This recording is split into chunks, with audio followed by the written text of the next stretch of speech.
আসসালামু আলাইকুম ওয়া রাহমাতুল্লাহ। এক সাপ নাকি একবার এক পীর সাহেবের কাছে মুরিদ হয়েছিল। তো পীর সাহেব বলছেন, না বাবা, আমি সাপের মুরিদ বানাই না। কয় যে, না হুজুর, বহুত আশা করে আসছি, গল্প তো, বহুত আশা করে আসছি, আমার মুরিদ বানান।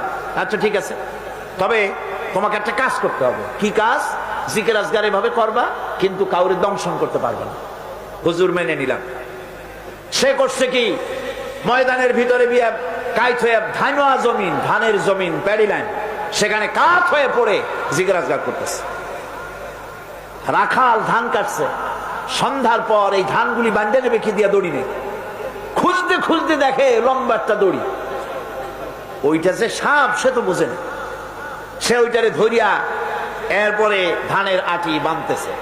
সাপে তো খুব মহারা, সাপ তো আর যেই সেই সাপ না, মারাত্মক সাপ। সাপ বলতেছে, আরে বাবা, তুই আমারে দড়ি মনে করলি, আমি তোর কেমন দড়ি, মুরিদ না হইলে টার পাওয়া দিতাম। বান্দার কারণে সাপের ঘাড়ে মুচকে গেছে, ঘাড়ে খুব ব্যথা লাগছে। বাড়ি নিয়ে যখন দড়িটারে ফালাই দিছে, মাথা কোন রকম কাজ করিয়া বহু কষ্ট করে পীর সাহেবের বাড়ি গিয়ে হাজির। বলছে, হুজুর, কি যে জিকির শিখাইলেন, আমার তো ঘাড় মুচকে গেছে। আশ্চর্য কথা, জিকির আজগারে মানুষের মানে কারো ঘাড় তো মস্কাবার কথা না, তোমার ঘাড় মস্কাইল কেন? পুরা ঘটনা সে শোনাইল। আচ্ছা, তা তুমি কিছু করলা না? কয়, হুজুর, আপনি তো নিষেধ করেছেন দংশন করতে।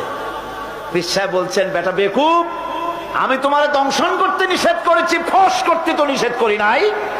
যখন তোমারে দড়ি মনে করিয়া হাত গায়ে হাত দিছিল, শুধু ফস করে উঠতে 3 লাফ দিয়া বর্ডার পার হয়ে দিল্লি চলে যেত। তুমি ফস করে উঠলা না কেন? সুতরাং ধৈর্যের অর্থ এটা নয় যে আপনারে পাড়াইতে থাকবে, থাপড়াইতে থাকবে, আর আপনি কবেন যে আল্লাহ আমি ধৈর্য ধরতেছি, ইন্নাল্লাহ মা'আস সাবিরিন।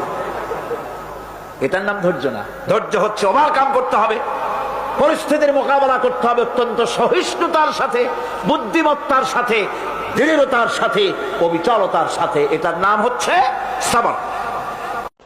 সেজন্য মানুষ, কেউ তো আগুনকে পূজা করলো, আগুনের ভিতরে শক্তি আছে বলে আগুনের সামনে মাথা নত করে দিল, পাহাড়ের সামনে মাথা নত করে দিল, মূর্তি বানাইয়া মূর্তির সামনে মাথা নত করলো, কাঠের মূর্তি, মাটির মূর্তি বানাইয়া তার সামনে মাথা নত করে দিল।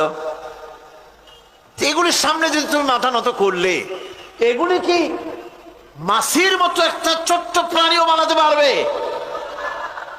এই চ্যালেঞ্জ কার? আল্লাহ পাকের। কোরআন শরীফে আল্লাহ পাক বলেছেন, নবী ওদের বলেন, ওরা কি মাছির মতো ছোট্ট একটা প্রাণী বানাতে পারবে? পারবে না। এমনকি ওদের সামনে যে খাদ্যগুলি রাখা হয়, মূর্তি মূর্তি বানায় সামনে যে খাদ্য রাখা হয়, এই খাদ্যের উপরে যদি মাছি পড়ে, খাবারগুলি উড়ায় নিয়ে যায়, অথবা ওদের নাকের উপর এসে যদি মাছি এসে পড়ে, এই মাছিটাকে এতগুলো হাত সাথে একটা টোকা দিয়ে একটা মাছিকে উড়ায় দিতে পারবে না। পারবে? পারবে না।